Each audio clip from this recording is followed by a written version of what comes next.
डूमरी विधायक जयराम महतो बुधवार को भोजूडीह दामोदरपुर निवासी शहीद जवान मिलन सिंह के परिजनों से मिलने पहुंचे। विधायक ने शहीद जवान के परिजनों को ढांढस बंधाया, जहां विधायक ने भगवान से शहीद जवान के आत्मा को शांति एवं परिजनों को सहन शक्ति प्रदान करने की मांग किया। इस दौरान जयराम महतो ने कहा कि जम्मू कश्मीर में ड्यूटी के दौरान घटना में शहीद जवान को राज्य सरकार द्वारा सम्मान नहीं मिलना दुखद बात है। अगर राज्य सरकार की ओर से शहीद जवान को सम्मान नहीं दी जाती है तो विधानसभा सत्र में शहीद जवान के सम्मान को लेकर प्रस्ताव रखेंगे। एक सवाल में उन्होंने कहा कि आसाम के मुख्यमंत्री के द्वारा जिस तरह शहीद जवान के सम्मान को लेकर 50 लाख रुपए देकर सम्मान किया गया, निश्चित रूप से झारखंड सरकार को भी सम्मान के साथ शहीद के परिजनों को सहयोग करनी चाहिए। इसके पश्चात बोआ डूमरी करम महोत्सव में विधायक जयराम महतो शामिल हुए। इस दौरान पूर्व विधानसभा चुनाव प्रत्याशी जयराम महतो, प्रखंड अध्यक्ष बीरू महतो आदि शामिल मौजूद रहे। देखिए, जो देश की सेवा के लिए एक सिपाही के तौर पर, एक सैनिक के तौर पर कार्य करते हैं, निसंदेह उनको सम्मान मिलना चाहिए।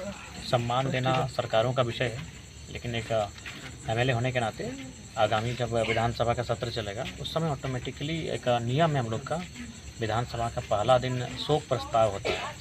यानी उस दिन इस राज्य में जितने भी गणमान्य व्यक्ति, चर्चित व्यक्ति, अगर उनका निधन हुआ हो तो उनको शोक संवेदना प्रकट किया जाता है, श्रद्धांजलि अर्पित की जाती है। तो उस समय हम जरूर इस बात को रखेंगे। अगर उससे पहले समाधान हो जाता है तो अच्छी बात है। उससे पहले भी सरकार से बातचीत करेंगे, जो रास्ता है बात करने का, और नहीं तो फिर जब सत्र चलेगा उस समय एक दिन विशेष होता है, उस दिन जरूर बात करेंगे। सर, कई राज्यों में शहीद परिवार को राज्य के द्वारा सहयोग राशि मिली है, लेकिन अभी तक इनको नहीं मिला है, ना कोई बड़ी अधिकारी पहुंचे हैं। बड़ा आश्चर्यजनक है, क्योंकि ये तो मिलना चाहिए।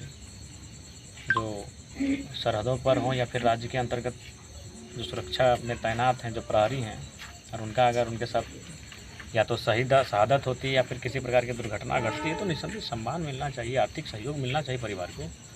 अगर ऐसा नहीं हुआ है तो हमें लगता है सरकार तक शायद संज्ञान में मामला नहीं गया होगा, और जाने के बाद भी अगर सरकार चुप है तो फिर ये दुर्भाग्यपूर्ण है। लेकिन हम लोग इस बात को वहाँ तक पहुँचाने का कार्य रहेगा और आवाज़ बुलंद करने का। हाल ही में जम्मू कश्मीर में आसाम के मुख्यमंत्री ने बीएसएफ जवान को 50 लाख दिलवाया, लेकिन यहाँ की सरकार अभी तक चुप है। देखिए, ये तो सरकार का विषय है, और एक विधायक होने के नाते हम इस पर दावा भी नहीं कर सकते, ना झूठा आश्वासन दे सकते हैं कि हम कर देंगे। विधायक के पास कोई विशेष पैकेज नहीं होता है। विधायक को ही प्रत्येक वित्तीय वर्ष में 5 करोड़ मिलता है। उनका 70 को 100 पंचायत होता है, एक पंचायत में 5 लाख 10 लाख आता है। आप भी जानते हैं 5 लाख में पीसीसी रोड होता है। तो इसलिए हम लोग एक चीज़ सीखे हैं कि झूठा आश्वासन नहीं दे पाएंगे। हमारा प्रयास रहेगा कि हम सदन तक बात को उठाएंगे, और मैंने जो भी बात उठाया सदन में, चाहे विस्थापन का हो, प्रवासी का हो, सरकार उस पर तो झुकी है और सरकार ने उस पर काम किया है। सर, इस शहीद परिवार के घर आने में देख रहे हैं, ना रोड का पता है, ना पानी का पता है, आवागमन में काफ़ी। इसके लिए जैसा हमने भी वही आके पूछा तो इन्होंने कहा कि शायद रेलवे की ज़मीन का मामला। तब जानते हैं रेलवे का इशू बड़ा गंभीर है, जहाँ जहाँ रेलवे का मामला है वहाँ बड़ा गंभीर है। उसके बाद अगर रेती विषय है तो ये तो सामाजिक चीज़ है, उसमें विधायक और सांसद आपकी मदद नहीं करेंगे। अगर रेती विषय है तो सामाजिक है, समाज को बैठ कर उस पर हल निकलना चाहिए। अगर वो एनओसी दे देंगे तो विधायक, जो स्थानीय विधायक अपने मदद से दे देंगे, या फिर एक ये पत्र हमें देंगे तो हम काउंटर साइन करके विधानसभा तक पहुंचा देंगे। सर, इस शहीद परिवार को क्या आश्वासन देना चाहते हैं? फिर हमने कहा ना कि हम तो एक चीज़, हम मेरे आने के बाद युवाओं को ये मैंने जना दिया कि विधायक का क्या काम होता है। इसलिए मैं अपने स्तर से किसी भी आश्वासन नहीं दूंगा, क्योंकि मैं वो वादा पूरा नहीं कर पाऊंगा।